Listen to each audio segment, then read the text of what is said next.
ನೋಡಿ, ಒಬ್ರು ನನ್ನ ಪೇಷಂಟ್ ಬಂದಾರೆ. ಅವ್ರು ಚಿಕ್ಕವರಿದ್ದಾಗ, ಸಾಧಾರಣ ಅವ್ರಿಗೆ 7 ವರ್ಷ ವಯಸ್ಸಿದ್ದಾಗ ಸ್ವಲ್ಪ ತೊಡೆ ಮೂಲೆ ಗೇಟ್ ಆಗಿತ್ತು, ಫ್ರಾಕ್ಚರ್ ಆಗಿತ್ತು. ಫಸ್ಟ್ ಕ್ಲಾಸ್ ಆಗಿಲ್ಲ, ಎಕ್ಸ್ರೇನ ಹಾಕ್ದೆ.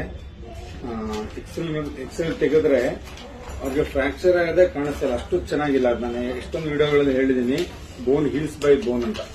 ಸಪೋಸ್ ಚರ್ಮದಲ್ಲಿ ಏನಾದರೂ ಗಾಯ ಆದ್ರೆ ಅದು ಮಚ್ಚೆ ಉಳಿದು ಬಿಡುತ್ತೆ. ಚರ್ಮದಲ್ಲಿ ಗಾಯಗಳಾದ್ರೆ ಮಚ್ಚೆ ಪರ್ಮನೆಂಟ್ ಉಳಿಯುತ್ತೆ. ಬಟ್ ಬೋನಲ್ಲ. ಸಾಧಾರಣ ಈ ತೊಡೆ ಮೂಳೆ ಲೇಟ್ ಆಗಿತ್ತು ಅವ್ರಿಗೆ. ಎಷ್ಟು ಚೆನ್ನಾಗಿ ಕೂಡ್ಕೊಂಡಿದೆ ಅಂತಂದ್ರೆ ಮೂಳೆ ಮುರಿದೋದಕ್ಕೆ ಗೊತ್ತಾಗಲ್ಲ, ಅಷ್ಟು ಚೆನ್ನಾಗಿ ಕೂಡ್ಕೊಂಡಿದೆ. ಸೊ ಹಾಗಾಗಿ ಬೋನ್ ಹೀಲ್ಸ್ ಬೈ ಬೋನ್. ಕೆಲವ್ರಿಗೆ ಏನಾಗುತ್ತೆ, ಮನಸ್ಸಲ್ಲಿ ಉಳ್ಕೊಂಡ್ಬಿಟ್ಟಿರುತ್ತೆ, ಏನೋ ತೊಡೆ ಮೂಳೆ ಗೇಟಾಗಿದೆ, ಕಾಲ್ ಮೂಳೆ ಗೇಟಾಗಿದೆ, ಫ್ರಾಕ್ಚರ್ ಆಗಿತ್ತು, ಆ ಕಾಲ್ ವೀಕ್ ಆಗ್ಬಿಡುತ್ತೆ, ಆಮೇಲೆ ಮುಂದೆ ತೊಂದರೆ ಆಗುತ್ತೆ, ಹಂಗಾಗತ್ತೆ ಹಿಂಗಾಗತ್ತೆ, ಅದನ್ನ ಆ ಕೆಲಸ ಮಾಡಕ್ಕಲ್ಲ ಈ ಕೆಲಸ ಮಾಡಕ್ಕಂತ ಮನಸ್ಸಲ್ಲಿ ಆತರ ಒಂದು ಭಯ ಉಳಿಸ್ಕೊಂಡಿರೋದು, ಆಂಗ್ಸೈಟಿ ಉಳಿದ್ಬಿಟ್ಟೈತೆ. ಆತರ ಏನಿಲ್ಲ.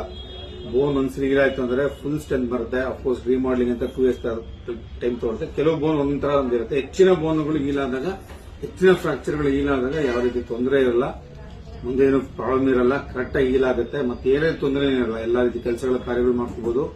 ಆ ಮೂಳೆ ಮುರಿದಿತ್ತು ಅಂತ ತಲೆ ಇಟ್ಕೊಳ್ಳೋದೇ ಬೇಡ, ಆರಾಮಾಗಿ ಮಾಮೂಲಿ ಜೀವನ ಮಾಡ್ತಾ ಜೀವನ ಮಾಡೋದು, ಯಾವುದಕ್ಕೂ ಏನು ಸಮಸ್ಯೆ ಆಗಲ್ಲ. ಹಾಗೆ ಮೂಳೆ ಮುರಿದೆ ಅಂತ ಮನಸ್ಸು ಇಟ್ಕೊಳಕ್ ಹೋಗ್ಬೇಡಿ. ಚೆನ್ನಾಗಿಲ್ಲಾಯ್ತು, ಏನ್ ತೊಂದರೆ ಇಲ್ಲ ಅಂದ್ರೆ ನಾರ್ಮಲ್ ಲೈಫ್ ನ ಎಲ್ಲರಂತೆ ಲೀಡ್ ಮಾಡಬಹುದು. ಸಪೋಸ್ ಬಲಗಡೆ ಕಾಲ್ ಮುರಿದಿದೆ, ಎಡಗಡೆ ಕಾಲ್ ಮುರಿದಿಲ್ಲ ಅನ್ಕೊಳ್ಳಿ, ಅದೆಷ್ಟಿದೆ ಅಷ್ಟೇ ಸ್ಟ್ರೆಂತ್ ಅಷ್ಟೇ ಇದಕ್ಕೂ ಇರುತ್ತೆ. ಹಾಗೆ ನಾರ್ಮಲ್ ಆಗಿ ಜೀವನ ಮಾಡುವುದು ಏನು ಪ್ರಾಬ್ಲಮ್ ಇಲ್ಲ.